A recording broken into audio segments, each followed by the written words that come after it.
Hoofnuus vanaand, die minister van polisie op spesiale verlof Senzo Mchunu sê aan die Matlanga kommissie dat die nasionale politieke moordetaakspan van die begin af tydsgebonde was. Die Gautengse LER vir Finansies, Lebogang Mahile, kondig 3,3 miljard rand aanspuiting aan in sy mediumtermynbegrotingsbeleidsverklaring.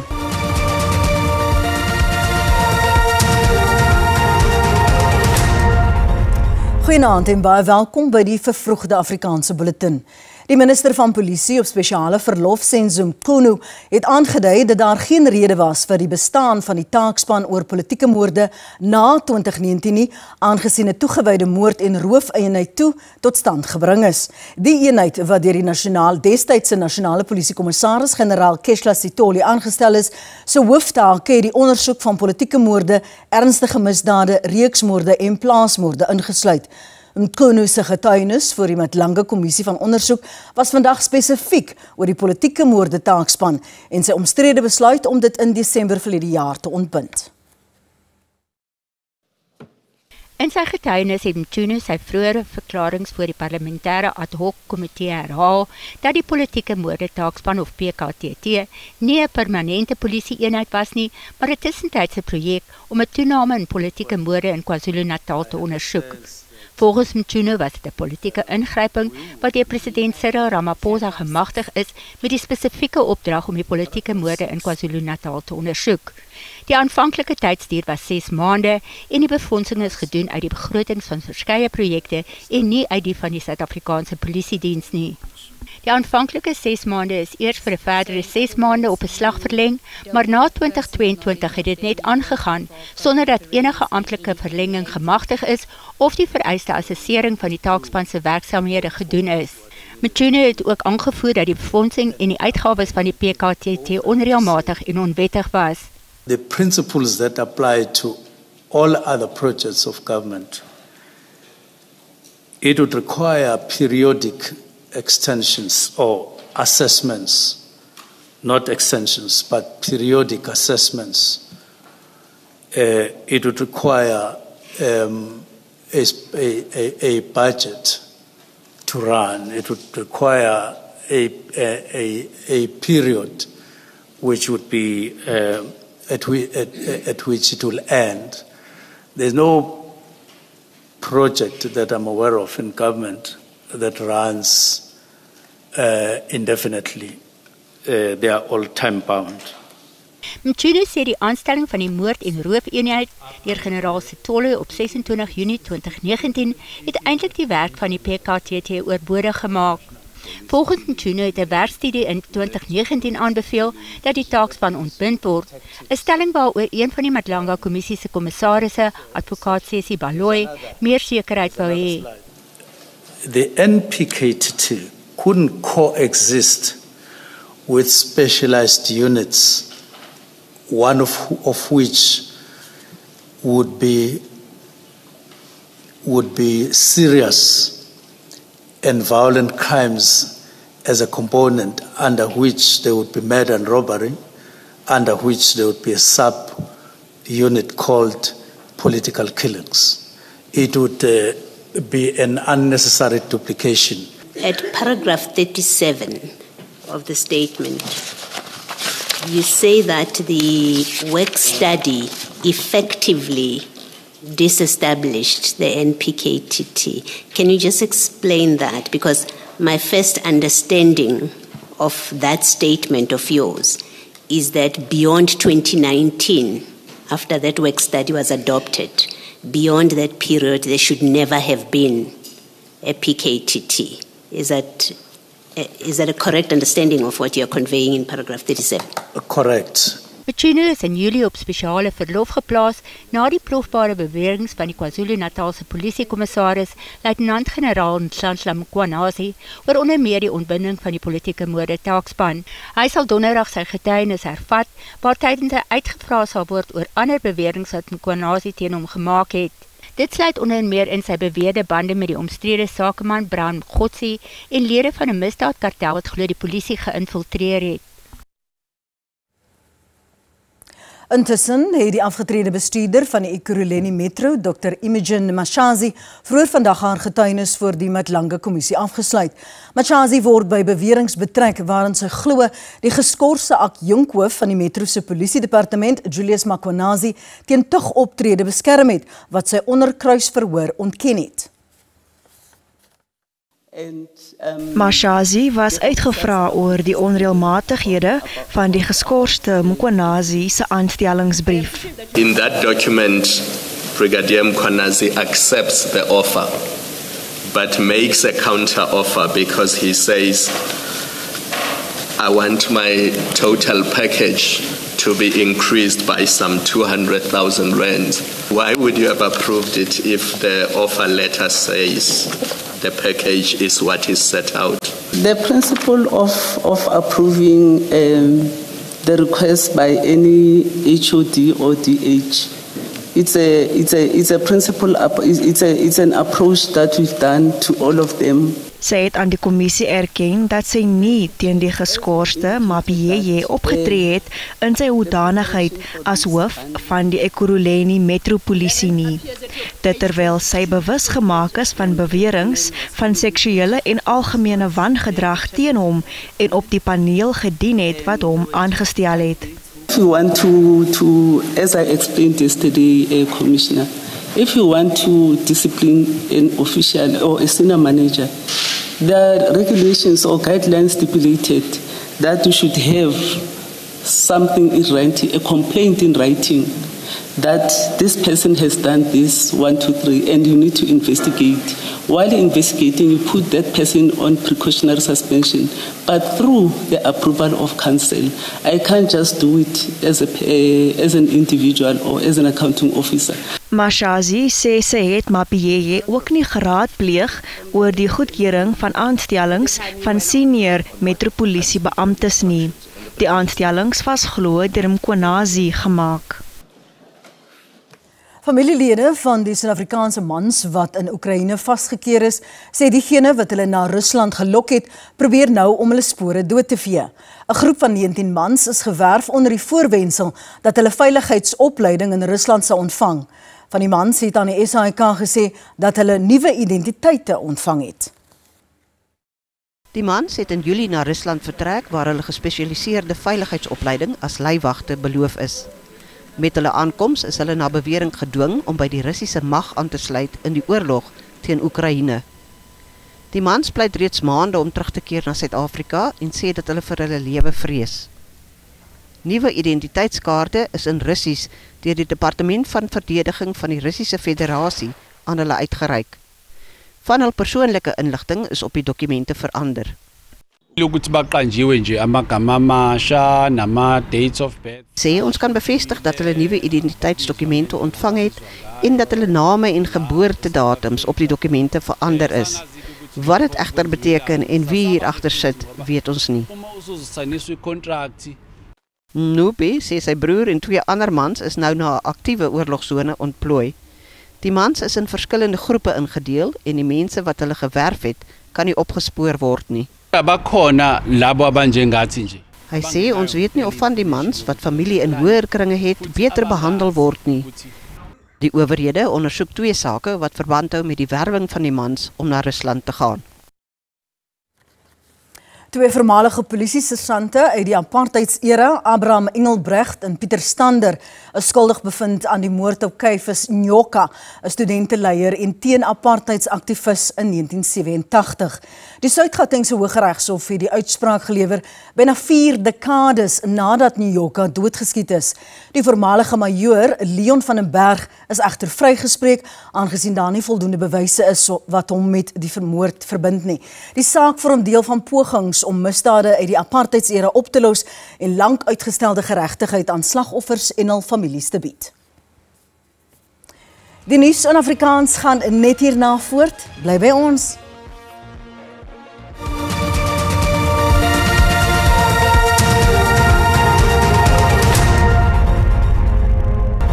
Ons gaan voort. Welkom terug. Die Gautengse LER vir Finansies, Lebogang Maile, het die provinsie se mediumtermyn begrotingsbeleidsverklaring en die aanpassingsbegroting vir 2025 aan die wetgewer voorgelê. Die aanpassingsbegroting voeg 3,3 miljard rand by Gautengse begroting. Maile het beklemtoon dat maatskaplike dienste steeds geprioritiseer sal word. Die bykomende finansiële inspuiting sal gebruik word om departemente in die voorste linie te stabiliseer en dienslewering te verbeter. These funds are located as follows. The Office of the Premier will receive an additional amount of 83.9 million, of which 40.8 million goes towards honoring outstanding claims from the Life Asset Many Mental Health Users Projects and the 2.8 million for the filling of critical posts. Die departemente van gesondheid en onderwys het ook 'n finansiële hupstoot van onderskeidelik 1,19 miljard rand en 507,8 miljoen rand ontvang. Die DA sê hoewel dit een van die sterker aanpassingsbegrotings is, veral vir gesondheid en onderwys, is daar steeds kommer oor die geprojekteerde 3,9 miljard rand tekort op die provinsie se boeke. In terms of what we've seen, it certainly covers a substantial part of what the projected shortfall of the health department would be. However, it still does not address the fact that from last year alone, more than 4 billion rand in accruals have been carried over to this financial year, and we would like to see more certainty that those accruals would actually be covered. Maile het ook die begrotingsrede gebruik om Tenda Swift, Gauteng se nuwe e-verkrygingsplatform bekend te stel, wat ontwerp is om tenderprosesse te digitaliseer en te outomatiseer. Sowat 100 mense het begin om hul huise te herbou na 'n brand by die Joe Slowe informele nedersetting in Langa, waarin ongeveer 40 strukture vernietig is. Brande het ook in Denoon en Nomzamo in die Strand in Kaapstad voorgekom. Die humanitêre hulporganisasie Gift of the Givers gee bystand aan die betrokke gemeenskappe. Hoewel geen beserings in die brand in Joe Slowe aangemeld is nie, is sowat 100 inwoners sonder heenkome gelaat, met baie wat al hulle besittings verloor het. So we provide immediately hot meals and clean drinking water, and the next few days we extend our humanitarian aid in terms of blankets, personal hygiene care item packs, baby care packs, and closer to the end of the week we will provide each family with a food hamper. Inwoners sê beter toegang tot elektrisiteit vir kookgeriewe sal die brandgevaar verminder. Yes, you see this devastation of fire. You see in many occasions, many years we actually having this problem of fire here. Sometimes you'll find that is human error, and that sometimes you'll find that it is about the electricity. We are still engaging with the line department to assist these people in terms of Joe Slovo being electrified, the whole of Joe Slovo, so that maybe the fire incident would be minimized. 'n Brand het ook in die nabygeleë Siahlala informele nedersetting in Langa uitgebreek, waar 'n ma en haar 3 kinders tussen 3 en 6 jaar oud gesterf het. Byna 190 strukture is in 'n brand by Nomzamo Strand vernietig en meer as 20 strukture is oor die naweek in die Vukozenzele informele nedersetting in Nyanga vernietig, wat ook honderde inwoners geraak het. Coben August, SAK Nuus, Kaapstad. Die Saartjie Baartman Sentrum vir mishandelde vroue en kinders in Kaapstad sê verskeie werkswinkels en programme is geïmplementeer om na die geestelike welstand van hulle werknemers om te sien.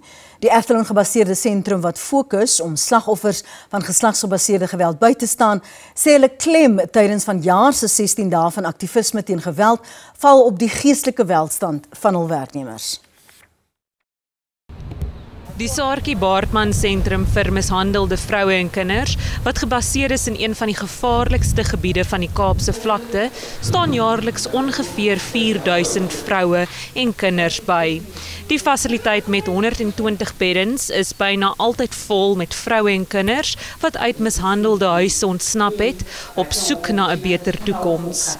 Ons elke dag het ons te doen met baie erge gevalle. Vrouens wat inkom wat vir ons die mees gruisame stories vertel, kinders wat mishandel word. Ons as staf, ons het geen keuse nie, ons moet luister na daardie stories en ons moet help. Ons moet weer regmaak, ons moet weer heel maak, ons moet weer gesond maak.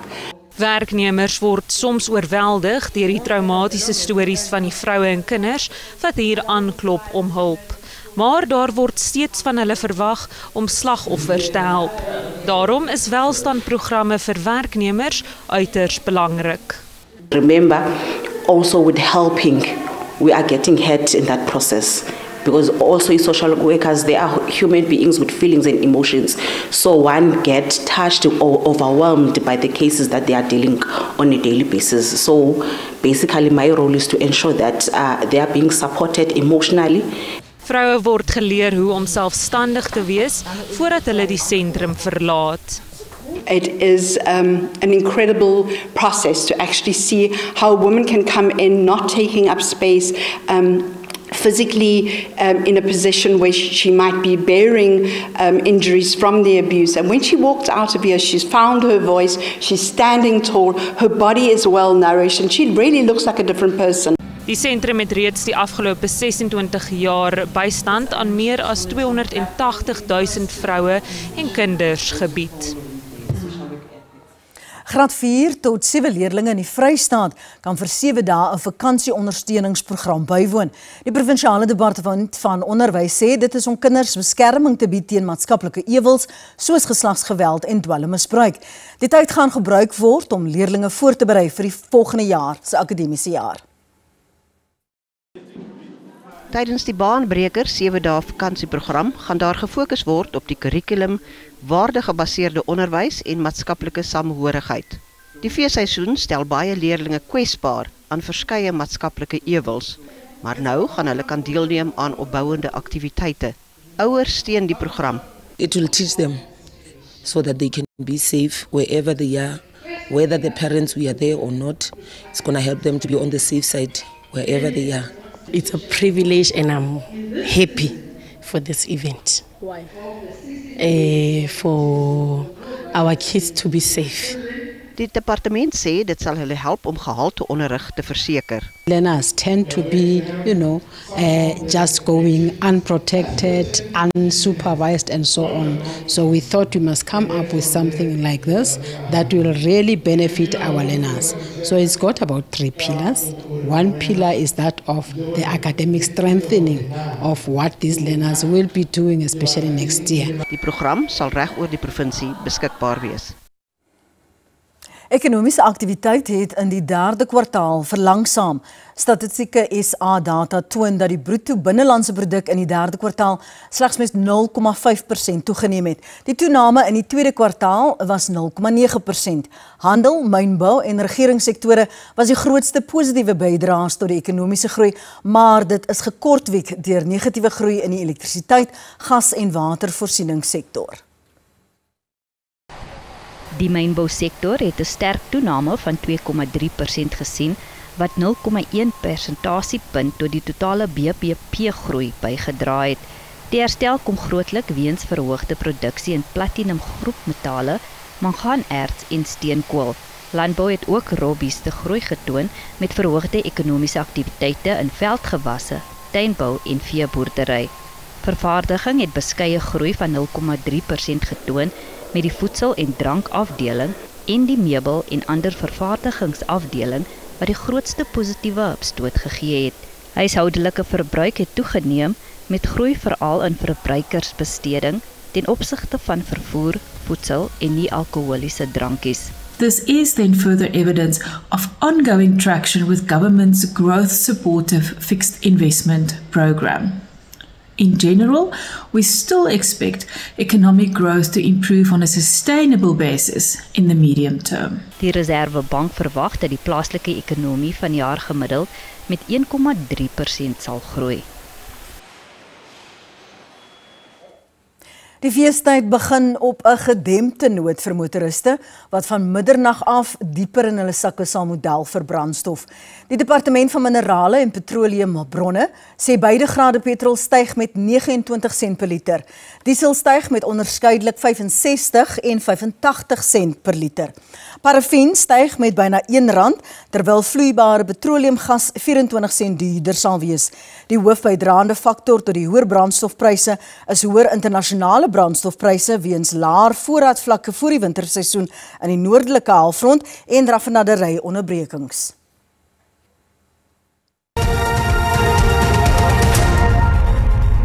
En nou vir die markaanwysers soos om 5:00 vanmiddag.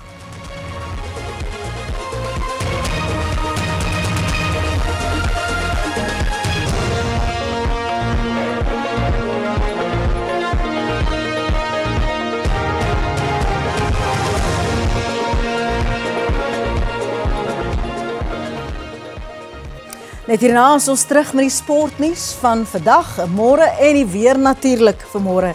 Bly by ons. Banyana Banyana kom vanaand om 8:00 teen Marokko te staan in 'n internasionale vriendskaplike wedstryd by die Stade de Stadion in Noord-Afrika. Die afrigter, Desiree Ellis, sê die wedstryd is deel van haar voorbereidings vir die Afrika Nasies beker vir vroue wat volgende jaar van 17 Maart tot 3 April in Marokko plaasvind. En nou cricketnuus, Suid-Afrika se vroue cricketspan is Vrydag weer op die veld na afloop van haar skitterende vertoning in Indië. Die vertoning uit Proteas liewer het die eindronde van die cricket wêreldbeker teen die gasheerland gehaal. Die span kom Vrydag teen Ierland te staan in die eerste van 3 T20 wedstryde. Hoewel die Protea vrouespan nie die wêreldbeker toernooi gewen het nie, is hy die eerste senior Suid-Afrikaanse span wat ooit 'n wêreldbeker eindstryd kon haal. Die Proteas het verbaas deur die 7-malige kampioene en gunstelinge Australië in die half-eindstryd te klop. Die span is nou na 'n blaaskans van minder as 'n maand terug op die veld. Voormalige kaptein Danai van die Kerk draf dalk na 'n afwesigheid van 4 jaar vir die nasionale span uit op nuwe land. The thing for me is it's easy to say, oh, I want to prove a point and show people, oh, I'm still Danai van die Kerk or whatever people might think. But the main thing for me is to prove something to myself, you know, and I think that's the main goal is just proving to myself and really tick those boxes that I want to tick. And I know if I tick those boxes personally, I will contribute to the team in I guess hopefully in winning situations, and that's what it's all about for me. Dis dan al vir vanaand. Onthou, ons is wel môre aan terug in ons gewone tyd, geleef om 8:30 en dan op S3. Dankie vir die saamkyk. Groet tot dan. Totsiens.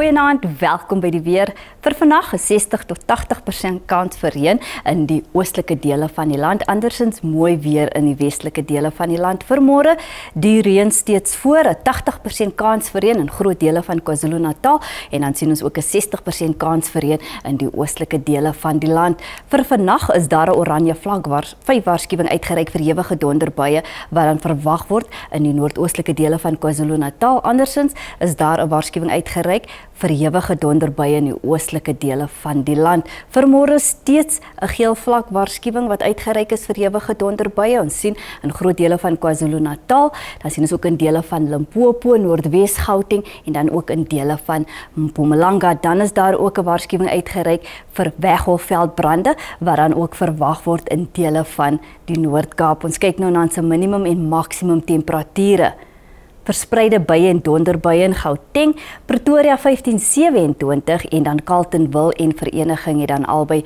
'n maksimum van 25. In Limpopo sien ons baie nat in die provinsie, Phalaborwa 17-29, Thabazimbi 'n maksimum van 31 en dan Lephalale 18-32. In Mpumalanga, Mbombela 12-25, Secunda en Imalahleni albei 10-25.